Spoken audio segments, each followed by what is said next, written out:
Perfect. Thank you. All right, so welcome to tonight's talk. This is on the biggest business myths and lies debunked. My name is Brian Petrus. I'm an assistant professor at Westminster College in the School of Business. I do have a brief little agenda I'd like to walk through. I first want to just introduce myself, give a little bit of background, a little context as to why I'm presenting this conversation to you tonight. Then I want to talk about my approach to this, because there are numerous different ways that we can go through and talk about business myths and lies. But since this is a SCORE event, I think it's most appropriate that we take an entrepreneurial approach to this. We're going to walk through about 5 key business myths and lies and try to debunk them. And I do have some question and answers built in here and an open discussion at the end, but I will encourage you, since we have such a small participant list here tonight, if you do have something to chime in or you want me to elaborate on something further, please do not feel any sort of hesitation to interrupt me as I'm going through this. Please feel free to chime in. About me, a little bit of background. So I'm an assistant professor in the School of Business at Westminster College. I've been teaching there since the fall of 2013 semester. So I can't believe it's already been that long. At Westminster, I teach a variety of courses: introduction to business courses, human resource courses, marketing courses, strategy, project management, along the entire business spectrum. Specifically, my area of expertise is in human resources. So I teach introduction to human resources, employment, labor law, compensation and benefits, all along the lines of strategy and everything of that nature. Prior to my tenure at Westminster College, I was involved in a variety of consulting firms. I have a history in the hospitality industry, guest servicing. I was an investments advisor. I worked in an accounting firm, worked way up into a senior associate role there. Since that senior associate position, I still do tax accounting on the side, third-party tax accounting and auditing. I work with a lot of small businesses, large businesses.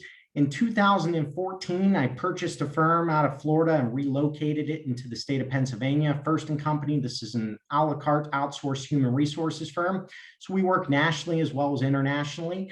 Lots of different size businesses that we work with. We work with small firms as little as 10 to 15 people, all the way up and through 1,000+ person firms. So that's kind of my background and what I bring to the table here.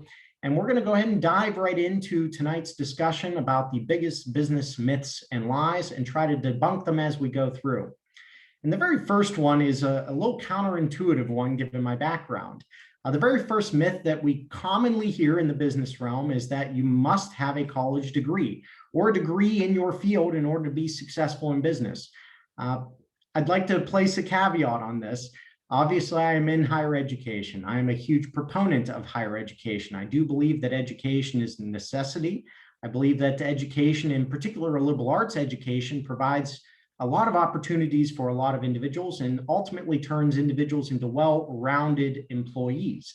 That being said, though, with my experience in business and the research that I've conducted, I've often found that the vast majority of entrepreneurs either don't have a degree or at least have a degree, but it's not in the field in which they're currently operating.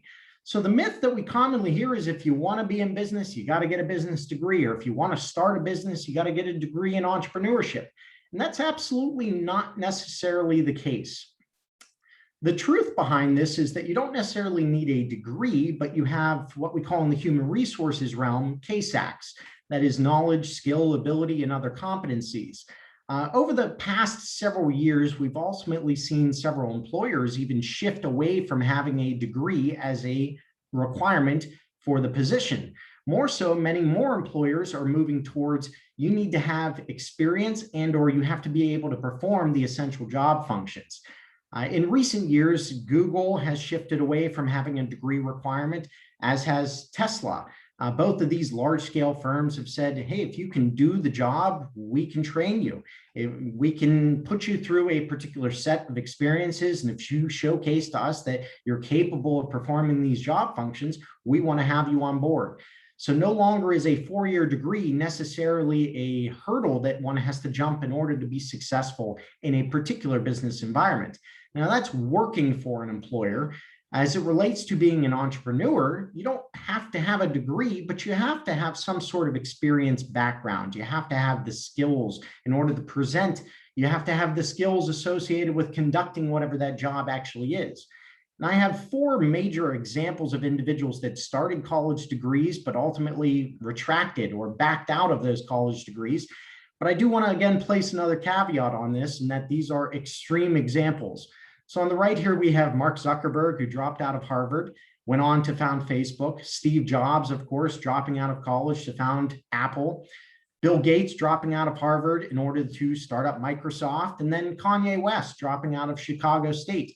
All four of these individuals went on to become multi-billionaires. Now, these are the extreme examples, but it once again showcases that you can start something in your garage with very little capital and ultimately become a success. But success is also in the eye of the beholder. So while these are four extreme examples, I can tell you about numerous individuals that have founded numerous small business ventures that are completely outside of the realm that they studied in higher education or with no education whatsoever. So the myth that you need a college degree in order to start a business or get experience in a particular business is just that. It's a myth. The truth is if you are willing to put forth the time and effort and learn, you can practically do anything. There's a saying that I often use in the classroom. Like, I'm stealing a quote here, not sure who originally came up with it, but the saying is that in the age of technology, ignorance is a choice. And with respect to this, the necessity of a college degree to start a business or be an entrepreneur, if you want to learn to do anything, if you want to focus on the accounting side or on marketing side, or just understand what that entrepreneurial drive and spirit is, there are thousands of online resources that one can get into at virtually no or little cost and learn everything that you need to do to be successful in that business venture. That gets us to myth number two. Oftentimes, and I'm guilty of saying this myself, follow your passion, follow your dreams. If you're passionate about it, you're going to be a success. That's not necessarily the case. The myth is if you believe in something, if you are super passionate about a product or a service or a good or something that you can provide to a marketplace, if you're super passionate, the myth has always been if you build it, sales will come. That's the field of dreams perspective on this. Now, again, there's some caveats to this. I am all for following your passion. And in particular, I am all for going into a field in which you are passionate about. Now, I don't necessarily say follow your passion, it's going to translate into sales. I do believe that individuals should follow their passion so that work doesn't appear to be work. If you are passionate about what you are doing, if you enjoy what you are doing, it's not going to feel like it's work. It's going to feel like something you are passionate about. As it relates to entrepreneurialism, though, just because you are passionate about it doesn't mean that others will also be willing to purchase whatever it is you are passionate about. So the myth, follow your passion, build it, sales will come, unfortunately, not necessarily the case. The truth revolving around that myth, though, everybody has ideas. I have thousands of ideas every day. I come up with a new idea, something I think can be the next big thing. But the truth about being passionate about it is everyone everywhere is interested in something. But if you're going to go along the lines of your passion, if you're going to chase down your dreams, you still have to identify, is your passion aligned with a profitable market? And ultimately, are you able to provide some sort of value-add service or good or something that people are not only willing, but also able to pay for? I can be as passionate about something as I want. I have numerous business ventures that I'm personally involved with. I'm super passionate about them. But if others also are not willing and able to pay for that good or service, my passion isn't going to go anywhere. And the second side of that is that planning is essential. If you fail to plan, you're essentially planning to fail.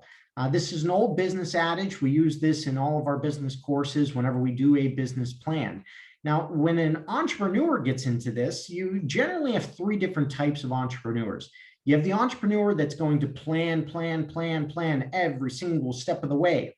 And sometimes that extreme planning can lead to what we call analysis paralysis, where you've analyzed. And in doing all of that analysis, you're not taking the leaps of faith that are necessary for an entrepreneur to actually be successful. But the second side of that is if you do virtually no planning and you jump headfirst into the deep end, It's kind of a sink or swim kind of moment where not entirely sure if it's going to work.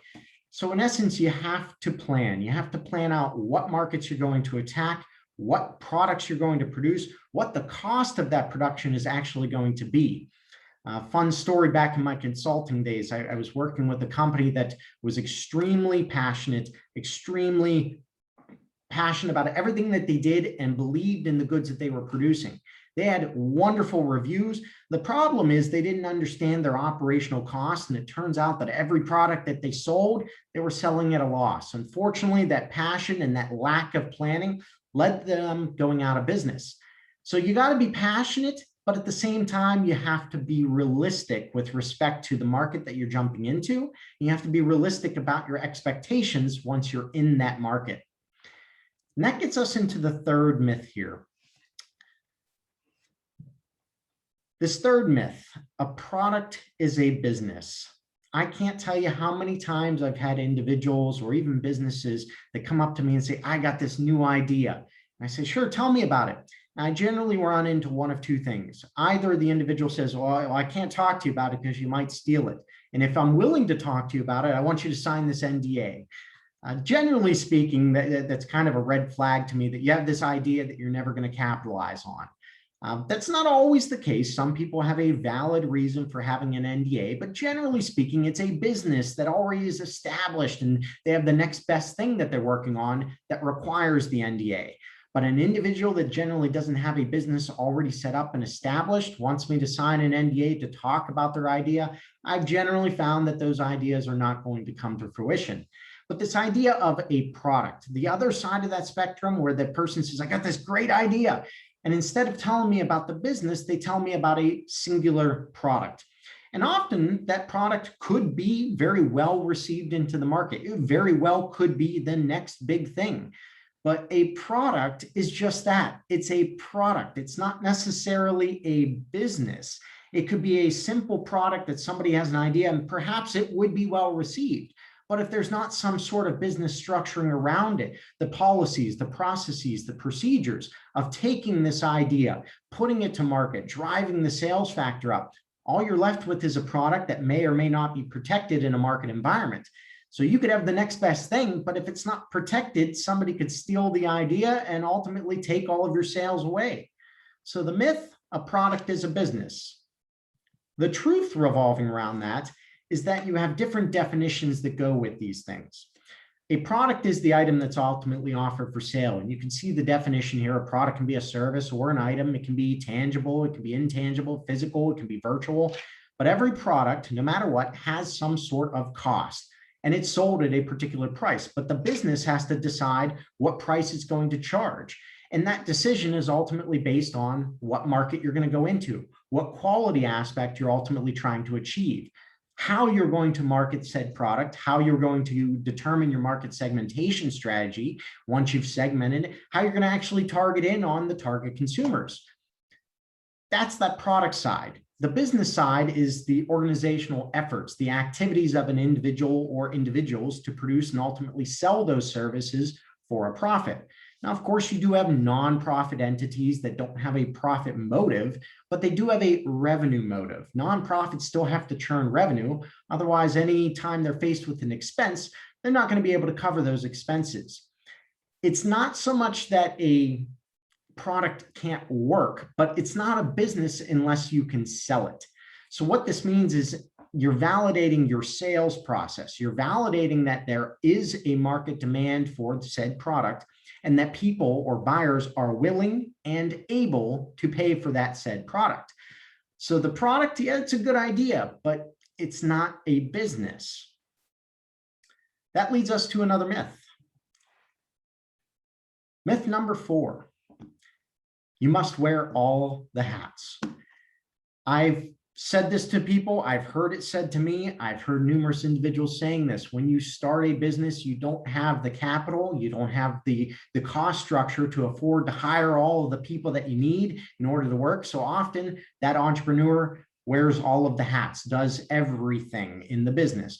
Not only are you in charge of the sales, you're in charge of the accounting, the business development, the human resources, you're in charge of the management, everything. The myth is that the entrepreneur has to do all of those things, but that's not necessarily the truth. The truth of that myth is that you shouldn't try to wear all of the hats. And there are various reasons as to why you shouldn't do this. The first and foremost is that it's much easier to delegate out or outsource some of these particular tasks and or actions. You can outsource certain activities and gain increased efficiency as well as agility.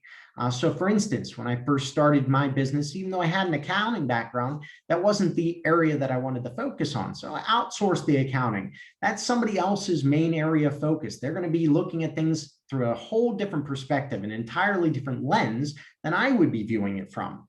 That also means for me as the entrepreneur, instead of wearing all of the hats and trying to figure out where to spend my time or where my time is most valued, I should focus on the areas of my strengths, the things that I'm really good at, and take the things that I'm not so good at and outsource them. Again, increasing my agility. One of the top things that small businesses have at their disposal is agility. You have the ability to respond quickly to market dynamics, but you only have that agility if you are willing to let go of some of that control and let other individuals handle that side of the business that they might have increased competencies within. This also leads to diversity of opinions, diversity of the people that are working in the business. You get different views on how to go about doing the business, conducting the business, different opinions on what's going to work, what's not going to work, different methods, different solutions. So if you're trying to wear all of the hats, you're only looking at it through a narrow lens, a narrow perspective. Whereas if you are outsourcing and or delegating some of these tasks, you're going to get multiple views, multiple opinions that might actually allow you to not only become more agile, but churn additional revenues, increasing overall profitability. And the most important reason why the entrepreneur should not wear all the hats all the time is burnout. We're doing something right now that has led to an entire new realm of burnout, Zoom fatigue. Would any of you mind chiming in? Can someone confirm me? Have any of you even heard the term? Give me a thumbs up or even unmute yourself and chime in. Any of you suffered from Zoom fatigue, one meeting after another, after another, after another?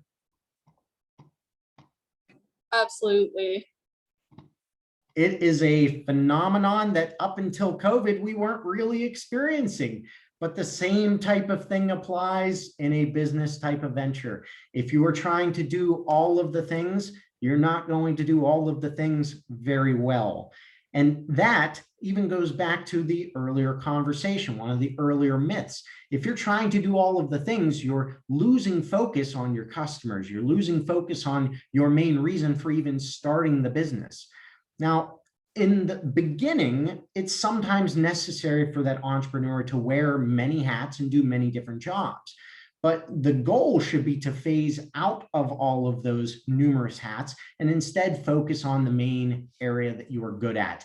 The other thing that happens, not only burnout, but if you are trying to wear all the hats, you might expose area of the businesses that you're not so good at, which could add to negative reviews, thus reducing any of the traffic flow to your business, or even perhaps getting fewer people wanting your products or services because you don't have all of the time to do all of the activities that you need to do. So a focal point is to remember this saying: you cannot be all things to all people. And this is a truth not only for the entrepreneur that's trying to delegate out tasks, but it's also true for the business. The business can't be all things for all people, just like the person running the business can't be all things for all actions within that business. That leads us to the next myth, the fifth myth. Everyone is in your target market. I've met with numerous individuals. I've heard numerous pitch events, elevator pitches, new product ideas, product launches. And when you start asking the question of, okay, well, who is this product for? I've often heard, oh, this product is for everyone. Everyone's going to be interested in this product. Fact of the matter is that not everyone's going to be interested in it. And if you think that your target market is everyone, you're probably going to quickly find out that that's not necessarily the case. Everyone is not in your target market. You have a particular market segment that you're applying to. And within that segment, you want to hone in on the specific targeted individuals that actually want whatever the good or service is that you are offering. So the myth, everyone is in your target market, not the case. The truth of this, you can look at this in multiple different ways. The truth is that you as an entrepreneur or as a new business owner, you got to first understand what your goals and objectives are. And those goals and objectives should be very smart. They should be specific, measurable, attainable, relevant, and time-bound. You should know where you are, where you want to go, and ultimately what procedural steps you need to take in order to get there. You don't have to be the first in something to be successful. And this is a fallacy that a lot of my students run into with their first business class. When I say, come up with a business idea, come up with a business plan, a lot of them struggle with this mind mapping exercise because they're trying to come up with the next big thing, something that doesn't exist. There's nothing wrong with looking at a product, looking at a market and saying, okay, the market already exists. It's a proven market. How can I do what other people are doing, but do it either better or differently? Nothing wrong with that. But it starts with identifying your goals and objectives, knowing where you are and where you want to go. That also means that you have to understand what you are physically able of accomplishing and also financially capable of doing. So in my classes, I often talk about my brewing ventures. I love brewing beer. I love talking about brewing beer. I love drinking beer too, but that's a different story. In brewing beer, though, I recognize that with my current facility space, my cost of producing 12-ounce bottles is in the neighborhood of anywhere between $8.50 upwards of $15 a bottle. Now, there are some extreme beer examples out there where people are willing to pay that, but I know that from a financial perspective, based on my economies of scale, based on my capacity, what I'm capable of doing. Now, that capacity also means that if I don't scale this venture up, I'm going to run into an overload problem where I'm having to brew numerous times. And brewing is an interesting thing where economies of scale are always present.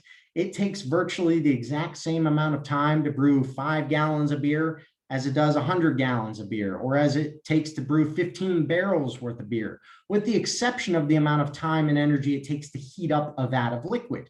So once I know what I'm physically capable of doing and ultimately what's in my financial wheelhouse, that should ultimately dictate who's in my target market. Because if I'm producing beers or whatever your product is, and it has a price point that is significantly higher than the market average, not everyone's in my target market. There are particular individuals that would be willing and able to pay for it, but the average person doesn't fall in that range. So I can't say that if I'm doing this with beer, everybody's in my target market. Everybody has different tastes, different palates, and different price points at which they're willing and able to pay for that product. This also means that I need to understand what the market wants, needs, and desires. And there are major differences between these. I want a new Tesla Model S. Would seriously want one. I don't need one. I need a vehicle to get from point A to point B. I desire a Bugatti Veyron. Those are totally different. Same type thing as it relates to the beer example. I want a beer. I want a beverage that's going to quench my thirst. I need something, it could be water, that satisfies that same need. I desire a very high quality, barrel aged, such and such product. The point being here is if you think that everyone is in your target market, you're going to be wrong. So what you need to do is map out, what are the buyer personas? What are the customer demographics? What are the age ranges? What are the ethnicities? Where are they geographically located? What are their personal financial statuses? If I get somebody that's making $30,000 a year before taxes, odds are they're probably not looking to spend $100 a week on my high premium price beer. But if they have something that's $1 a can, $2 a can, that's more in their price range. Now, this also means I need to understand my buyer's journey.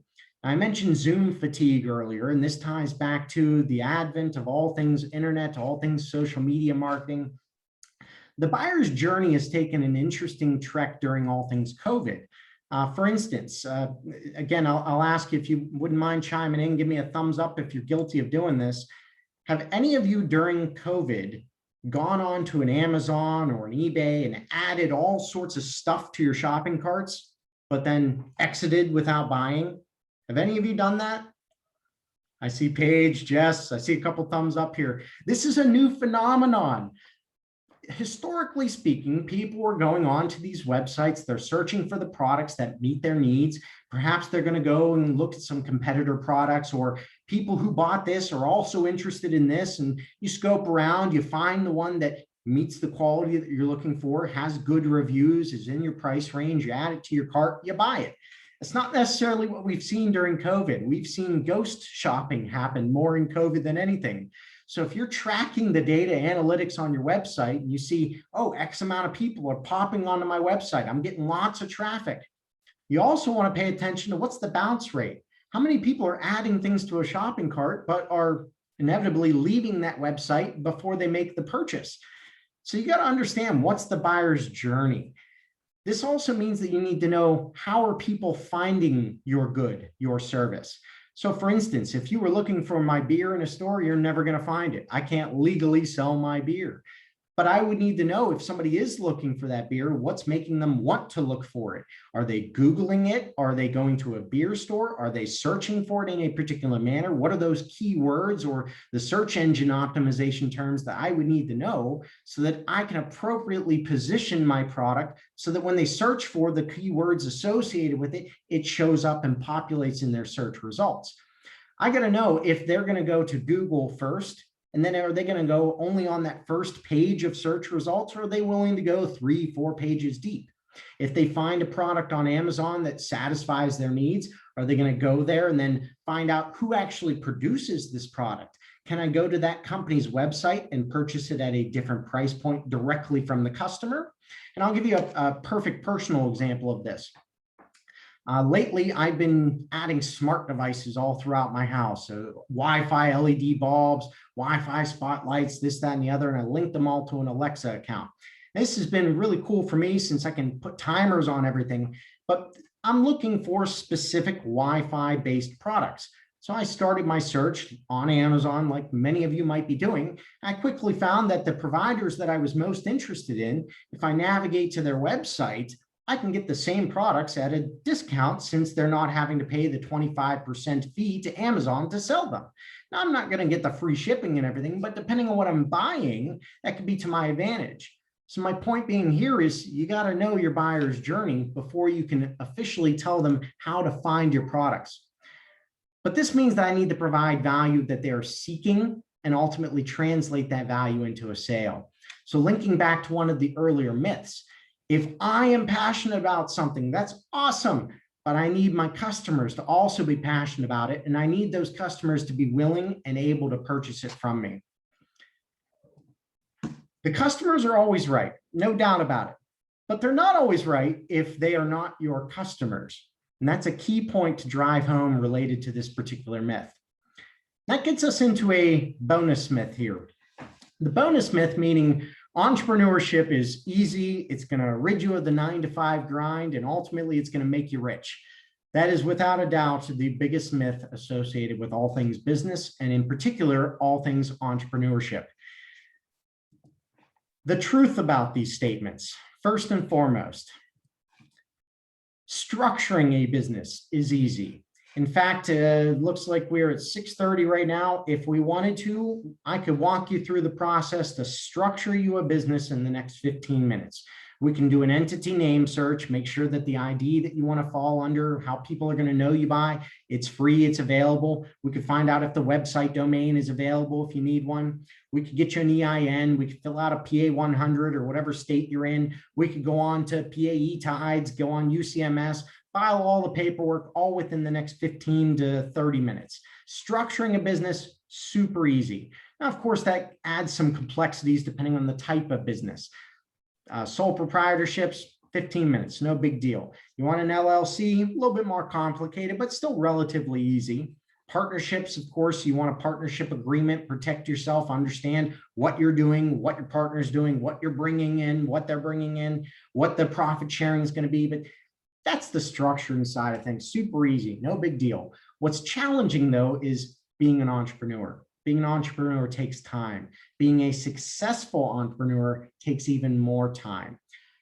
I've been an entrepreneur, I'd like to say, for the past 20 years, but a successful entrepreneur only in the past 10. I've had numerous things that I've started, found out, yeah, I'm passionate about this, but other people aren't. I can't translate my passion into a sale. 90% of new business ventures fail, and it's that lack of planning or the lack of drive and motivation to find out what is it about my product that's not hitting with my customers. So I could be super passionate about it, and perhaps the customers are, but maybe it's the price point. So maybe I need to adjust how I'm producing the product to get it down to the price point that people are willing and able to purchase it. Being an entrepreneur is without a doubt the toughest job that you'll ever love. Now, with that in mind, the 9-to-5 grind, there's 3 different ways to view this. Certainly, you're no longer going to have to go in and work 9 to 5 on behalf of someone else. I've seen people do the extreme where being an entrepreneur means they are on call nonstop, 24/7. You always are on the call. ABC, always be closing. The opposite side of that spectrum is people say, I'm going to get away from the typical 9-to-5 job, and I'm going to work no hours whatsoever, be my own boss. I've had numerous students say, well, my dad's an entrepreneur. He goes and golfs all the time. He's not super busy. I want that job. But then when we reflect on where that person's father was or mother was 20 years ago, they were not doing the 9-to-5 grind. They were putting in the 12, 14, 16, 20-hour days to build that business to the point that they could take it away and only work an hour or no hours, delegate everything out. The point here is that you're losing the 9-to-5, but you're picking up a ton of different times in different areas. So if you were accustomed to 9-to-5 Monday through Friday, as an entrepreneur, you should expect to work weekends, at least in the beginning. Smart entrepreneurs, though, always delegate, always automate as much as possible. The most dangerous saying in business is we've always done it that way. If you're always doing the same things that you've always done or what others have done, you're never going to get to the point that you can take time off, take time away from the business venture and rely on others to do it for you. Being your own boss also requires a lot of self-discipline. Many individuals say, oh, I'd like the ability to sleep until noon and then work through the evening, burn the midnight oil. Well, it requires a lot of self-discipline, in particular, depending on the age range of the entrepreneur. And entrepreneurs are not subject to an age range. You could be an entrepreneur at 12 years old, 18 years old, 20 years old, 30, 40, 50, 70, 80. Age is not anything to do with entrepreneurialism. But being an entrepreneur, being self-accountable, holding yourself accountable for these decisions, you got to have a lot of self-discipline. But that whole no boss concept, it's kind of a fallacy. Yeah, you don't have a boss that you directly report to, but ultimately your customers could be your bosses. So for instance, we're in the midst of tax season right now. And even though the tax deadline was extended by a month, I have clients that are reaching out to me saying, hey, where's my tax refund? I really want to get this filed. I don't report to anyone, but I still need to hold myself accountable to those clients, to those customers. If somebody's nagging me about a tax return, I need to enter the data and make sure that everything's getting sent off to the appropriate CPA within a specified time period. I don't have a boss that I'm reporting to, but if I don't get this done within the time and the cost limit that I provided to the client up front, I'm going to lose that business either now or next year. And that revenue over and over and over and over and over, this isn't a $150 loss right now. It's a $150 loss plus whatever the incremental increases in the price point are over X amount of time that individual would be a customer of mine. So while you don't have a boss, you're still accountable to some degree to people that have boss-like tendencies. The other side of that myth is the cost side. You're going to get rich, right? A business can cost very little or hundreds of thousands of dollars to start. I've seen people start businesses with $200. I've seen people dump $200,000. I've seen people jump into that brewing industry I'm referring to with millions of dollars of capital to get the biggest system so that they can achieve the price points that their customers are desiring. Ultimately, the operational costs can be minimal or they can be astronomical. This ties back to that earlier myth where you can be spurious in this and not plan. If you fail to plan, you're planning to fail. Those operational costs, you have to account for them. Being an owner also doesn't equal big money. In particular, in the earlier years, as an entrepreneur starts developing the business, gets that business up and running, gets it off the ground, starts building the client base, oftentimes, and in particular, if you're delegating stuff out, if you do have employees, the entrepreneur is more concerned about retaining those employees. If it's a question of hitting payroll, paying myself or paying my employees, I got to make sure that my employees are capable of fulfilling their four walls. They have the money coming in so that they can afford their food, their shelter, their clothing, all of the things they need to support that lifestyle. I can worry about myself after the fact.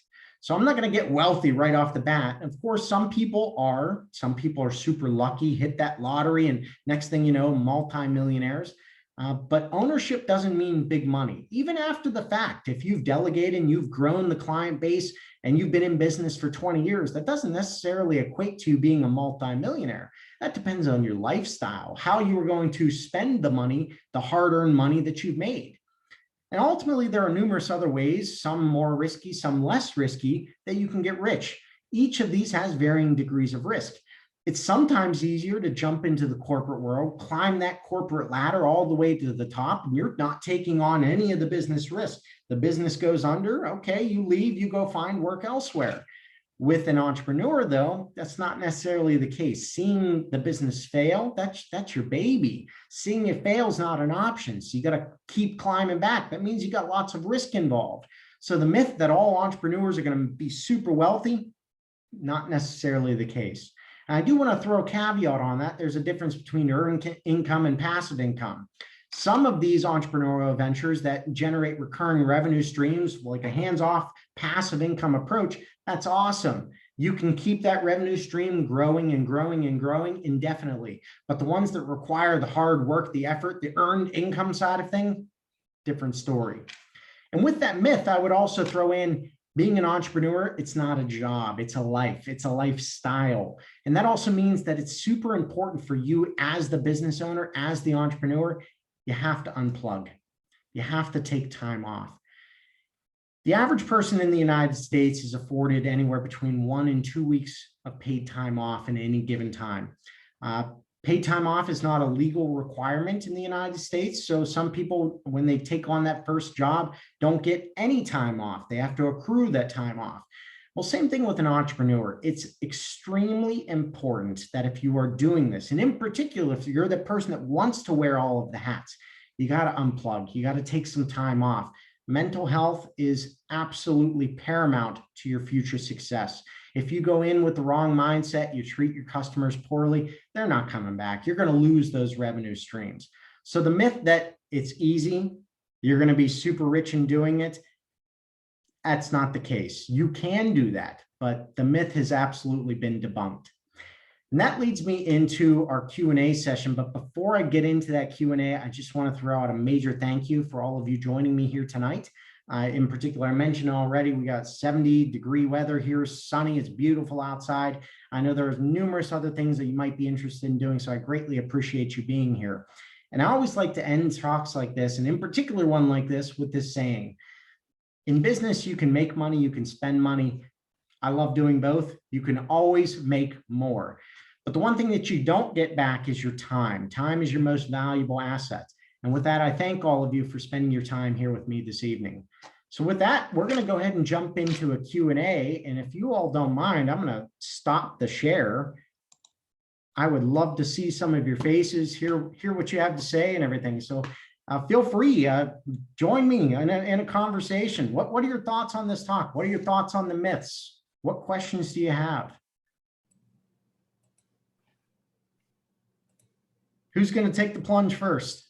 I will. I really liked how you talked about the myth that you don't have a boss, and actually what you end up with is a lot of bosses. Mm-hmm. And I think that's very important because your suppliers, your customers, and you're actually constantly on call. And so there were a lot of good things in here too. So I teach an entrepreneurial finance class here, and I think it would be great to have you talk to them, because these are really spot on.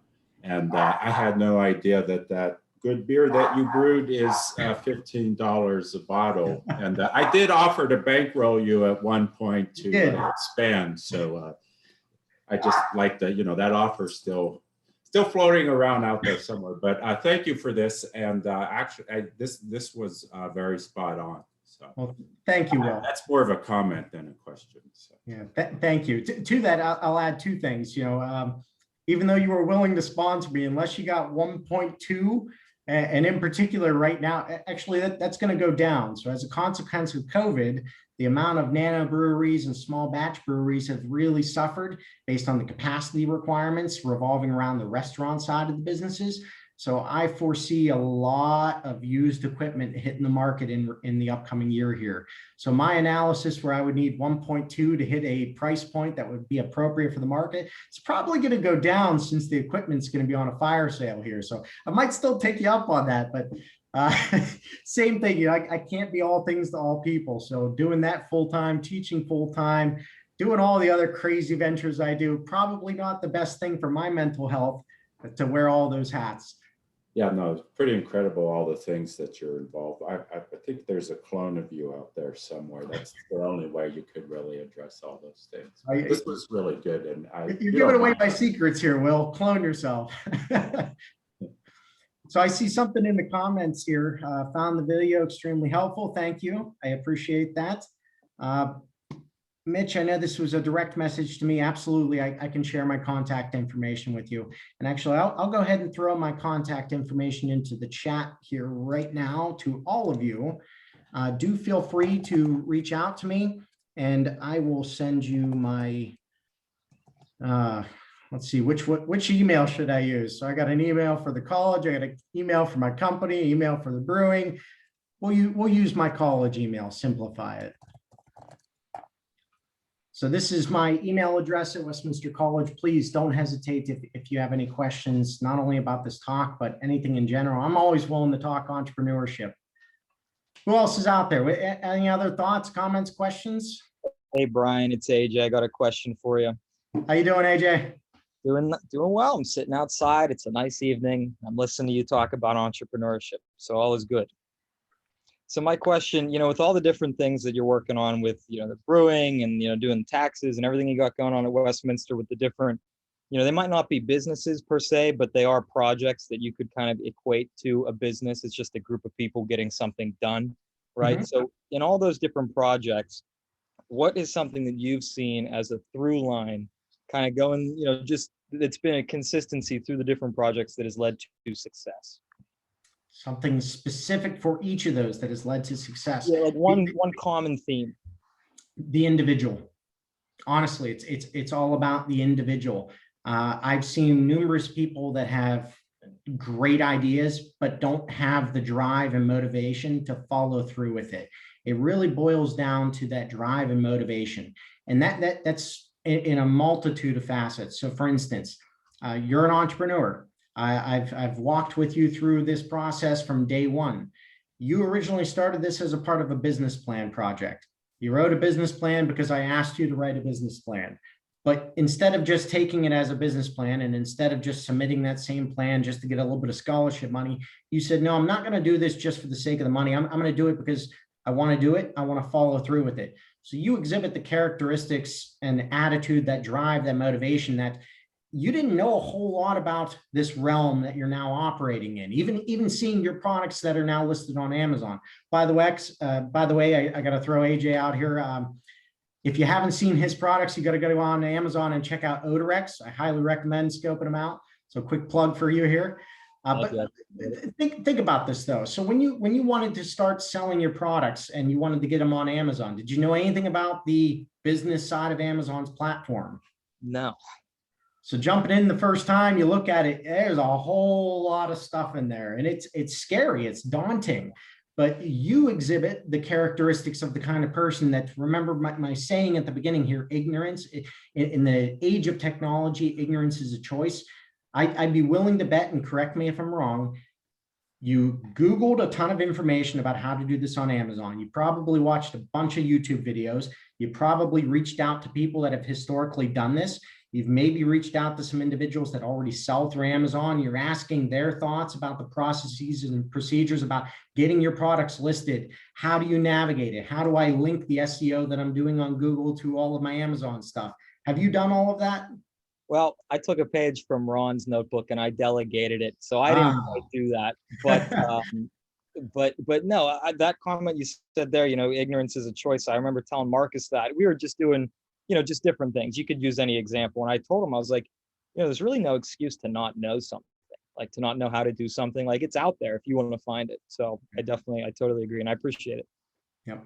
I thank you for your comment, but more so, I thank you for your drive and motivation and taking what was just a simple written project and trying it, testing the waters. And at the end of the day, if Odorex isn't successful, you exhibit those qualities and characteristics that you're not going to look at this and say, that was a failure. I'm a failed entrepreneur. You're going to look at this and say, what's next? Right. What else am I passionate about? What else are other people passionate about? How can I turn that passion and follow through with it, but find people that are willing and able to also buy said product? So in my opinion, that's the common theme that I've seen. It all boils down to the individual and the time, effort, and dedication that they're willing to put into it. Nice. I appreciate it. Thank you. Anyone else out there? Somebody else chime in. Please feel free.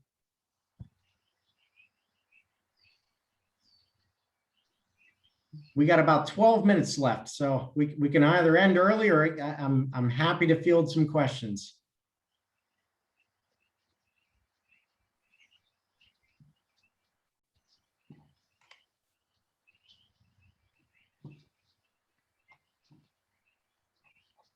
All right, I'll ask one final question of all of you then tonight. Actually, two final questions. Number one, if you don't feel like chiming in, maybe just give me a thumbs up in the chat window here. Are any of you currently an entrepreneur and or wanting to be an entrepreneur? I currently am. I work with my dad and my father with Window World. Yep. Would you mind just telling us about your experience and whether or not you've seen these myths and whether or not you're seeing the facts?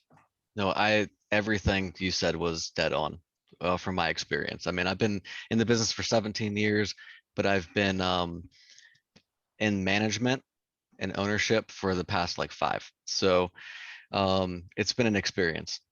Now, one thing, like when my dad started the business, it grew very rapidly, very quickly. Mm-hmm. And we expanded to 7 franchises between Michigan and PA. And so right now what I'm working on is, have you heard of the book Traction? I have not. Okay, Traction is a very awesome book that we're actually following now. And it is about structuring the business. Okay. And steps to follow and how to do that by setting up an accountability chart, job descriptions, SOPs, all that kind of stuff. So it's going very well. We're having weekly meetings now, beneficial weekly meetings. A lot of meetings are boring and you don't get anywhere. It's been phenomenal though. It's been working out very well. I'm going to venture and assume that you don't work a typical 9 to 5. You're probably contacting some of your franchisees and all of the stuff that you're talking about that's beyond the typical 9 to 5 grind. Are you still in that realm 17, 20 years later? Definitely. Yep. I've taken a lot off my dad's plate. That was my main goal. And we're moving in the right direction now. But we are, all of our stores are franchises. Our franchisor is in North Carolina. So. Gotcha. Yep. Gotcha. Yeah, it's an awesome thing to be an entrepreneur. It's an awesome thing to own your business, but that also means that you're accountable. It's on you. You're right. And what you said about you're holding your customers accountable or having, them be your boss is 100% true. I believe in that through and through. Yeah. In particular, if you quote someone a price and then you go out there and you hand them something and it's different, you're held to that. At the same time, if they don't like the installation or if they don't like the terms and conditions or hypothetically something goes wrong in the installation, if you ever want them as a return business customer, or if you want their word of mouth to, hey, definitely go through Window World. This is my experience with them. Yeah, you don't necessarily have a boss, but your customers play that role of your boss. 100%. Referrals are a lot of our business. So, yeah. Unless anyone has any further questions.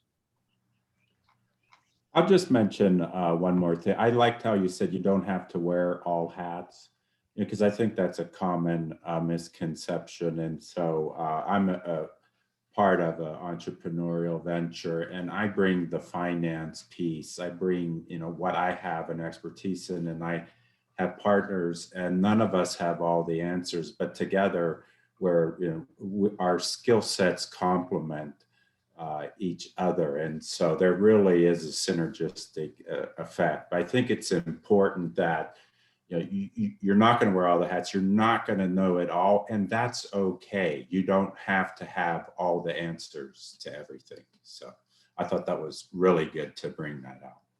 I fully agree, Will. One of the biggest things that's benefited me during COVID through the human resources firm is putting together procedural manuals. Now, procedural manuals associated with how to clean and the legal side of this stuff, I don't know all the legal language. I am not an attorney, so I could try to save the attorney's cost. And if any of you have ever hired an attorney before, it adds up pretty quickly. So when I'm developing these procedure manuals, I can tell you the HR side of things. I can tell you some of the HR law, but the legalese language that has to go into some of these things, I'd much rather delegate that out, not wear that hat, not put my business, not put myself, my family, and everything else at that risk exposure.